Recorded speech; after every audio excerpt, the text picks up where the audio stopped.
What's going on, Jam Fam, and welcome back to the gaming station. Today, they just announced another round of balance changes, and I just wanted to go over all my thoughts and opinions on these balance changes because some of them are going to be pretty impactful to the game, I think, and I think one of them particularly is going to have to get reverted pretty quickly, but we'll talk about that when we get to it. So we got 8 total changes to go over, 4 buffs and 4 nerfs, so let's jump into it, and we'll talk about everything that's changing in the game. All right, the first one I want to talk about is going to be Brock. He's getting an 11% nerf to his main attack's projectile speed, and I'll be honest, I totally missed the mark on saying that Brock was going to be dead. I thought the last round of balance changes was really going to kill him, but in fact, it made him one of the best brawlers in the entire game. It literally made it so you couldn't miss any of his attacks if you had somewhat decent aim, so this is definitely going to remedy this a little bit. So hopefully this makes it so it's actually possible to dodge some of his attacks, because I felt like if you were anywhere near Brock's max range and he had somewhat decent aim, he was going to land his attacks no matter what. So like I said, hopefully this remedies that, because he was extremely frustrating to play against, and I know a lot of pros were complaining about him as well. So overall, I really like this change personally. Next change, Mortis Creepy Harvest is getting nerfed by 22%. Now it's going to heal 1400 HP instead of 1800. And honestly, I'm surprised it took him this long to get to this nerf, because I think we all knew that Mortis's Creepy Harvest was a little overpowered, because we all know it was a little overbuffed to try to compensate for how much better Creepy Harvest was for Mortis when it wasn't part of his base kit. So this nerf is definitely just to bring Creepy Harvest back in line a little bit. But honestly, I think Creepy Harvest is still going to be the preferred star power, since the buff you get from the Coiled Snake star power, I don't think is going to be that significant compared to actually getting healed when you actually manage to get a kill. So overall, I think it is a good change, but I don't think it does enough to actually make it more balanced between the 2 star powers, if that makes sense. Next up, Leon's second gadget, Lollipop Drop, is getting an HP decay added to it. Now, all of the HP is going to decay over 20 seconds, and honestly, I think this is a really good change, because Lollipop Drop is what made Leon really good in the last couple of metas, and it was extremely annoying to play around if you didn't have a wall break or a thrower on your team. But honestly, I don't think the HP decay is going to kill the gadget, which means Leon will still be decent in 3v3 modes because of it. And I say this because 20 seconds is a really long time in a match, so when you put it down, you're still going to have plenty of time to take advantage of it, and you should still be able to do a decent amount of damage, and it's still going to give Leon the ability to hide in the area, use his super, and then go out and try to get a sneaky kill here and there. So overall, I think it's a decent change. It'll make it a little less annoying to play around, but with it being 20 seconds long, I think it's still going to need another nerf, possibly down to 15 seconds in the next coming balance changes, but we'll have to wait and see on that, obviously.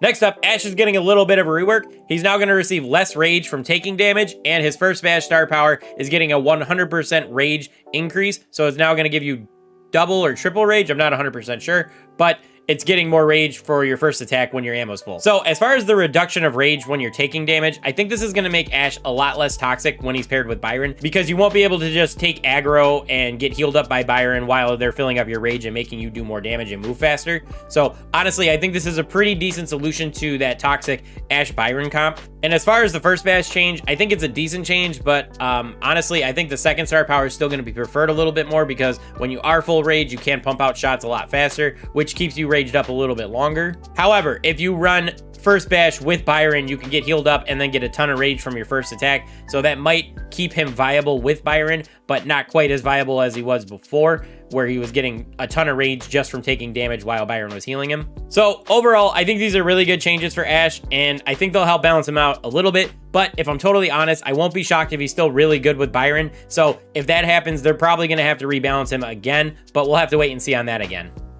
So that does it for all the nerfs. We're going to jump into the buffs now. And the first buff I want to talk about is the fact that Meg is now going to spawn out of her mech with 1 ammo instead of no ammo. And honestly, this is a super small change, but I think it's the way it probably should have been, because now it acts more like a normal respawn than actually just getting out of your mech. But honestly, overall, I don't think it's going to make a huge change for Meg. I still don't advise playing her super aggro when your mech starts to get super low on HP. So overall, it's a small change, and I don't think it's going to make any difference in the way that you play Meg. Next up, Griff's second star power, Business Resilience, is getting buffed to 10% from 7%, so it's basically a 3% healing buff when you're running that star power.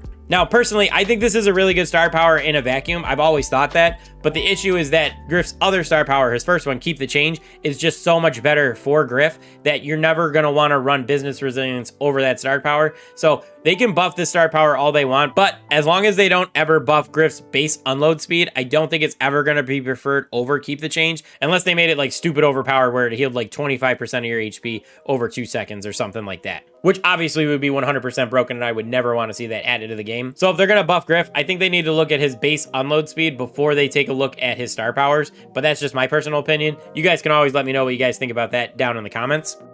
The next buff is going to be to Jacky. Jacky's getting a 9% HP buff, and now her super is going to charge in 4 hits instead of 5, but they're also removing the shield from her super. Now, first off, the HP buff is just a walk back of the emergency nerf they gave her at the last round of balance changes. So they're just putting her back to, I think it's going to be 7,000 HP at max level. I personally never really agreed with nerfing her HP like that, but that was just my opinion. I never made a video talking about those emergency buffs and nerfs because I think there was only like 2 or 3 in that, so it didn't really make that big of a difference. The big change we really want to focus on here is the fact that now her super is going to charge in 4 attacks instead of 5. So I think that's a pretty big significant change. Whenever they make it so that it's easier to get a brawler super, it's normally going to make that brawler a lot stronger. We saw that with Sandy. We saw that with Poco. I don't know if it's going to have the same effect for Jacky because Jacky's super isn't like the most strong in the game, but it's definitely going to be annoying to play around, especially with the fact that she charges a super from just getting attacked as well. So she's going to have a lot of supers in a lot of matches, and she's going to be able to pull people all over the place. And I honestly don't think that removing the shield is going to make that big of a difference because she already has 2 star powers that reduce damage that she takes anyway. So the shield was just kind of icing on the cake for that, and it didn't really last that long anyway. So overall, I don't think it's going to make that big of a change. So in my honest opinion, I think Jacky's going to be probably one of the more premier tanks that's going to be in the meta, but that's not really saying a lot because tanks are normally pretty bad in the meta. But if you're going to want to play a tank with Poco or something like that, you're probably going to want to go to Jacky first because I think Jacky's going to be one of the stronger tanks overall. And last but not least, both of Frank's gadgets are getting buffed. His first gadget is now going to be immune to Primo's Yeet, and his second gadget is now going to apply double damage to the next attack, as well as still giving you the pull that it would normally give you.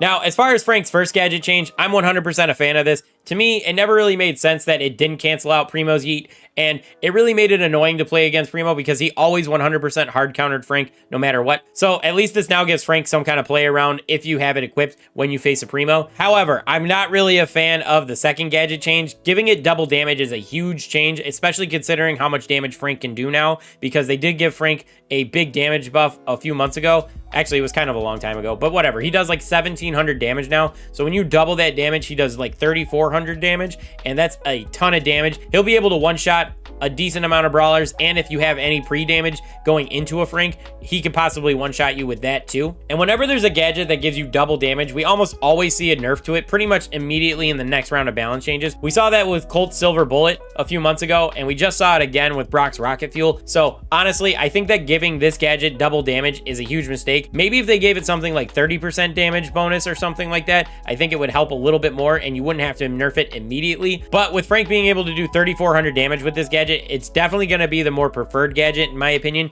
and you're probably not even going to use it to do the pull half the time. You're probably just going to use it to try to finish off brawlers much more quickly. So honestly, I think this gadget's going to be really overpowered, and I won't be shocked if it pushes Frank into the meta because of how much damage he'll be able to do. Sure, it is Frank, so it will be a little harder for some people to play, but I think the pros are going to be able to take advantage of it pretty easily, and I honestly think that they're going to have to nerf this gadget pretty soon. But that's going to do it for all the balance changes. Those are all the buffs, all the nerfs. In my opinion, I think the best ones are probably the Brock and the Mortis nerfs because those are definitely nerfs that were definitely justified, and I think that they're going to help balance out the brawlers a little bit. Honestly, I really hope that Brock gets to a more healthy spot because he's a super toxic brawler to play against, and I personally hate seeing him in matches because he's so easy to play and people just dominate me with him because it's impossible to dodge his attacks. And my least favorite changes are definitely to Frank's second gadget because, like I said, I think it's definitely going to be overpowered, and I don't think people are going to use it for the pull. They're going to use it for the damage bonus, and I think that pros are really going to be able to abuse it.